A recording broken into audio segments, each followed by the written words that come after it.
আমরা দুইটা পরিবার খুবই শোকাহত। আমাদের এই ক্ষতি অপূরণীয়, ক্ষতি কোনোভাবে পূরণ করা সম্ভব নয়।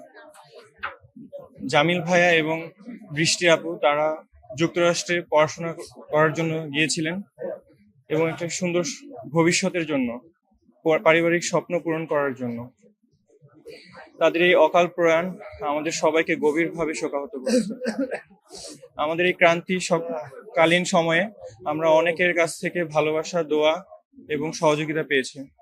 বিশেষ করে ইউনিভার্সিটি অফ সাউথ ফ্লোরিডার কর্তৃপক্ষ, শিক্ষকবৃন্দ, ভাইয়া এবং আপুর বন্ধু বান্ধব, ট্যাম্পা ফ্লোরিডার community, Miami, consulate general of Miami, Bangladesh embassy Washington, Bangladesh সরকার, পররাষ্ট্র মন্ত্রণালয়, বৈদেশিক কর্মসংস্থান মন্ত্রণালয় এবং বিশেষ করে আমাদের মাননীয় প্রতিমন্ত্রী শামা ভাই সর্বক্ষণিক আমাদের সহযোগিতা করে গিয়েছেন এবং তার জন্য আমরা আন্তরিকভাবে কৃতজ্ঞ।